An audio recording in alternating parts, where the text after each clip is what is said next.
Hey guys, welcome to MSV channel. நான் உங்கள் விஸ்வநாதன். நம்ம இன்னைக்கு பார்க்க போகிறது என்னன்னா, இப்போ இருக்கிற காலகட்டத்தில் நிதர்சனமான சில உண்மைகளை பற்றி பார்க்க போகிறோம். குறிப்பாக இதை படிக்கக்குள்ள எனக்கு ஒரு தாக்கம் அப்படின்றது ஏற்பட்டு, அட உண்மைதானே அப்படின்ற மாதிரி ஒரு யோசனையும் எனக்குள்ளே வந்துச்சுங்க. கண்டிப்பாக இந்த யோசனையும் உங்களுக்குள்ளே வரும். அப்போ இந்த வீடியோவை ஸ்கிப் பண்ணாமல் பாருங்கள். நம்ம சேனலுக்கு உங்களுடைய ஆதரவு ரொம்ப ரொம்ப முக்கியம்.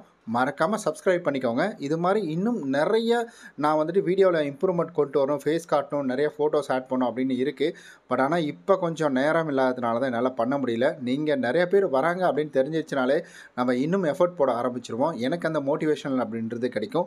என்னால் முடிஞ்ச மோட்டிவேஷனலை ரிசர்ச் பண்ணியும் தெரிஞ்சுக்கிட்டதையும் வச்சு உங்களுக்கு சொல்கிறேன். உங்களுடைய மோட்டிவேஷன் எனக்கு எப்படி வந்து சேரும்னா, ஜஸ்ட் சப்ஸ்கிரைப் பண்ணிவிட்டு லைக் பண்ணிவிட்டு உங்களுடைய கருத்துக்களை கமெண்டில் சொன்னீங்கனாலே அது எனக்கு வந்து சேர்ந்துடும். சரி, பொறுமையாக இருக்கிறவங்களையும் பணிவாக இருக்கிறவங்களையும் நம்ம பார்த்தோம்னா என்ன சொல்லுவோம்? இப்போ இருக்கிற காலகட்டத்தில் என்ன சொல்லுவாங்க அப்படின்னு கேட்டிங்கன்னா, ரொம்ப சிம்பிள் தான். இவன் என்னடா கோழையாக இருக்கிறான் அப்படின்ற மாதிரி ஒரே வார்த்தையிலேயே முடிச்சிருவாங்க. அதுவே அன்பும் இரக்கமும் அதிகமாக இருக்கிறவங்கள என்ன சொல்லுவாங்க? இவன் ஒரு ஏமாளிடா. அதாவது ஒருத்தர் மேலே அன்பு வச்சுருப்பார், அன்பு வச்சு ஏமாந்துருவார். அன்பு வச்சு ஏமாந்த உடனே என்ன சொல்லுவாங்கன்னா, இவரை தான் குறை சொல்லுவாங்க. ஏய், நீ எதுக்குடா இவ்வளோ நம்புற? எதுக்குடா கண்மூடித்தனமாக நம்புற? சந்தேகப்படுறா அப்படின்ற மாதிரி சொல்லுவாங்க. சந்தேகப்படலாம் தான். ஏண்டா ஒரு லவ்வர்ஸ்குள்ளே சந்தேகப்படலாமா? ஒரு ஃப்ரெண்ட்ஷிப்குள்ளே சந்தேகப்பட்டு, ஐயோ இவன் நம்மளை ஏமாத்திடுவானோ, இவன் நம்மளை கீழே தள்ளி விட்ருவானோ, இவன் நம்மளை மிதித்து மேலே வந்துடுவானோ, இந்த பொண்ணு நம்மளை கல்யாணம் பண்ணிக்குமோ, இல்லை இந்த பையன் நம்மளை கல்யாணம் பண்ணிப்பானோ அப்படின்ற மாதிரி சந்தேகப்பட்டுக்கிட்டே இருக்க முடியுமா? ஆனால் இந்த உலகம் என்ன சொல்லும்னா, ஏமாத்தினவனை விட ஏமாறுறவன் மேலே தான் தப்பு அப்படின்றத சொல்லும். அன்பை அதிகமாக வச்சு ஒருத்தன் ஏமாந்துட்டான், இரக்கம் அவங்கக்கிட்ட அதிகமாக இருக்குன்னா இவனை ஏமாளி, இவன் வேஸ்ட்டு அப்படின்னு தான் சொல்லுவான். ஒரு சண்டை வருது, ரொம்ப பொறுமையாக இருக்கிறாங்க, இதை பொறுமையாக கவனமாக கொஞ்சம் பணிவாக கையாளுறாங்க. அவங்கள என்ன சொல்லுவாங்க? ஏய், இவனுங்கெல்லாம் சண்டைன்னா பயம், இவன்லாம் அதனால தான் அமைதியாக அடங்கி போகிறான். ஏன்னா இன்றைக்கி சண்டை போட்டு நாளைக்கு கூட்டு போய் உள்ளே உட்கார வச்சு சாத்துனாங்கன்னா அப்போ தான் தெரியும்.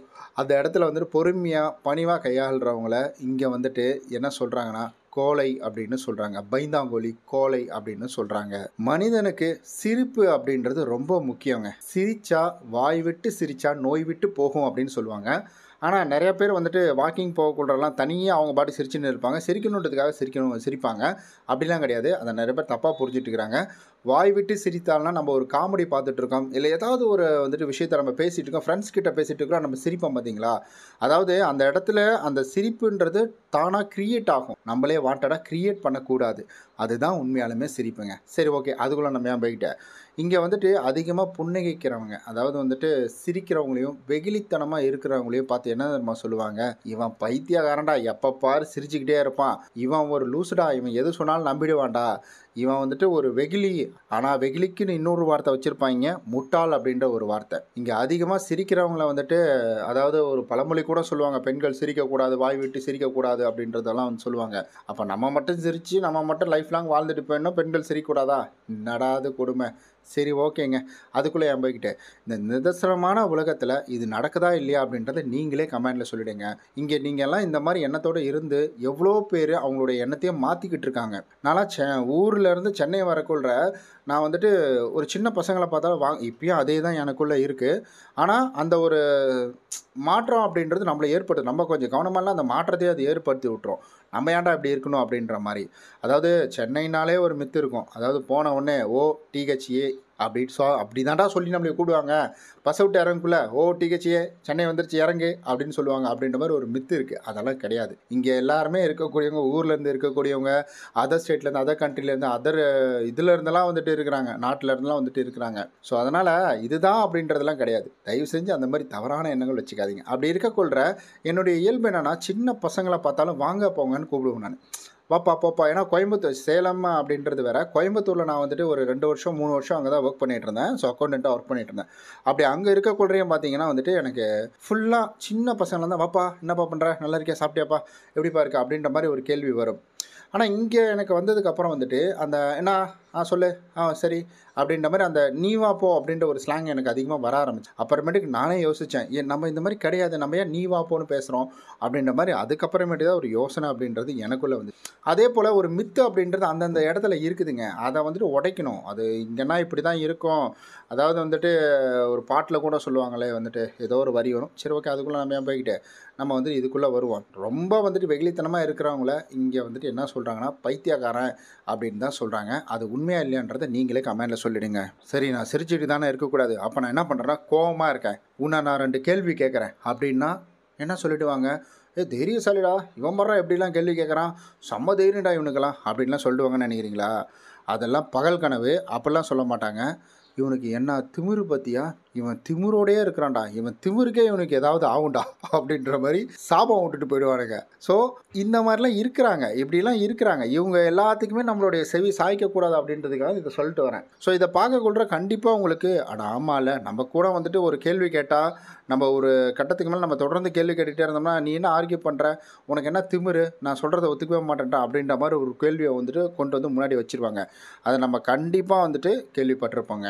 ஸோ அதனால் இந்த உலகம் எப்படி பேசணும்னா கோபமாக இருக்கிறவங்களையும் வந்துட்டு கேள்வி கேட்குறவங்களையும் இவங்க அதிகமாக வந்துட்டு திமிரு பிடிச்சவங்க அப்படின்ற மாதிரி ஒரே வார்த்தையிலே முடிஞ்சிடும். முடிஞ்சிரும்ட்ட பாருங்க, ஒரே வார்த்தையிலேயே முடிச்சிடும். ஸோ இந்த உலகம் அப்படின்றது, உலகத்தெல்லாம் நம்ம சொல்லவே கூடாதுங்க. உலகம்லாம் நல்லா தான் சுற்றிட்டு இருக்குது, உலகம் நல்லபடியாக தான் போயிட்டுருக்கு. உலகத்தில் இருக்கக்கூடிய ஒரு சில மனிதர்கள் அப்படின்றது, மெஜாரிட்டியாக ஒரு சில மனிதர்கள் அப்படின்றது பார்த்திங்கன்னா மனிதனாக இருக்கக்கூடாது. ஏன்னா ஒரு மனுஷனுக்கு கோபம் வரும், சிரிப்பு வரும், அழுக வரும். அழுதுட்டு இருந்தால் இதை சொல்ல மறந்துட்டேன், இவன் எப்போ பாரு வந்து அழுதுட்டு இருந்தால் கண்ணு தண்ணி இவனுக்கு வந்துடும்டா, எதாவனே இவனுக்கு ஒரு கண்ணு தெரிஞ்சிடும், பொம்பளைங்க மாதிரி அழுதுருவான்டா அப்படின்ற மாதிரி வந்துட்டு சொல்லுவாங்க. அழுகாட்சின்றது எல்லாத்துக்கும் பொதுவான ஒன்று தான். இதில் என்ன பொம்பளைங்க மாதிரி அழுகிறது, ஆம்பளைங்க மாதிரி அழுகிறது, ஆம்பளை அழக்கூடாது, இது பெண்கள் அழணும், அது என்ன ஒரு மனப்பான்மை அப்படின்றது தெரியல. பட் ஆனால் நிறைய பேர் அப்படி தான் வந்துட்டு சொல்லிட்டு தெரியுறாங்க. அதை நம்ம வந்துட்டு ஓரங்கட்டி வச்சுருவோம். இது போல் இயல்பாக இருக்கவே கூடாது அப்படிம்பாங்க. ஏன்னா இதெல்லாம் இயற்கையாக இருக்கும். கோபம், அழுக, சிரிப்பு, சந்தோஷம், இது எல்லாமே இயல்பாக இருக்கும். இரக்கம், அன்பு, பாசம், இது எல்லாமே வந்துட்டு இயல்பாக ஒரு மனுஷனுக்கு இருந்துக்கிட்டு தான் இருக்கும். இதெல்லாம் இருக்கக்கூடாதுன்னு சொல்கிறது தான் இப்போ இருக்கக்கூடிய காலம். இந்த காலத்தில் நம்ம எப்படி இருக்கணுமோ அப்படி இருந்துட்டு போயிடணுங்க. அதுக்காக மற்றவங்களுக்கு மாதிரியே வந்துட்டு மற்றவங்க கூடயே நீங்கள் ஓடுங்க அப்படின்னு நான் சொல்லலை. இவங்க இப்படி தான் இருப்பாங்க, நம்ம இப்படி தான் இருக்கணும்னு நினச்சா நம்ம இப்படி தான் இருக்கணும். இதை தாண்டி நம்ம அவங்களுக்காக அவங்க என்ன நினைப்பாங்க, இவங்க என்ன நினைப்பாங்க அப்படின்றதுக்காக அதெல்லாம் யோசிக்க ஆரம்பித்தோம்னா வச்சுக்கோங்களேன், கண்டிப்பாக நம்மளால் வந்துட்டு எதுவுமே வாழ்க்கையில் சாதிக்க முடியாது. இப்போ இந்த வீடியோ போடலாமா வேணாமான்னு எனக்குள்ள நிறையா கேள்வி, இது ஏற்றுப்பாங்களா ஏற்றுக்க மாட்டாங்களா அப்படின்றது என்னுடைய வந்துட்டு நிறைய கேள்வி எனக்குள்ளே ஓடிட்டுருக்கு. ஆனால் நான் ஒரு கட்டத்தில் முடிவெடுத்தது என்னென்னா, கண்டிப்பாக இந்த ஒரு வீடியோ வந்துட்டு தப்பான வீடியோ கிடையாது. எனக்கு தெரியும் இது மற்றவங்க மனசை புண்படுத்த போகிறதும் கிடையாது, அதுவும் எனக்கு தெரியும். அப்படி இருக்கிற பட்சத்தை இந்த வீடியோ போடுறதுனால மற்றவங்களுக்கு எந்தவித நஷ்டமும் கிடையாது. ஆனால் என்னுடைய திருப்தி என்னென்னா, மற்றவங்களுக்கு இதை கொண்டு போய் சேர்க்குறேன். இதனால் மற்றவங்களுக்கு கண்டிப்பாக ஒரு லாபம் அப்படின்றது இருக்குமே தவிர நஷ்டம் அப்படின்றது இருக்காது.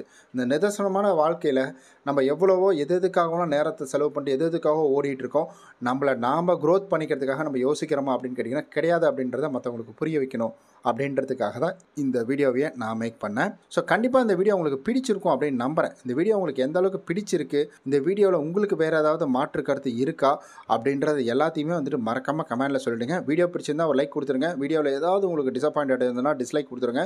ஸோ டிஸ்லைக் கொடுத்துட்டு அப்படியே போயிடாதீங்க. ஏன் டிஸ்லைக்கு அப்படின்றத வந்துட்டு நீங்கள் மென்ஷன் பண்ணிங்கன்னா நெக்ஸ்ட் வீடியோ நான் மேக் பண்ணக்குள்ள எனக்கு கொஞ்சம் ஈஸியாக இருக்கும், அதெல்லாம் மாற்றிக்கிட்டு மேக் பண்ணுறதுக்கு. ஓகே நண்பர்களே, நம்ம நாளைக்கு இது போல் நல்ல ஒரு சூப்பரான வீடியோவில் சந்திக்கலாம். அதுவரை உங்களிடமிருந்து விடைபெறுவது உங்கள் விஷ்.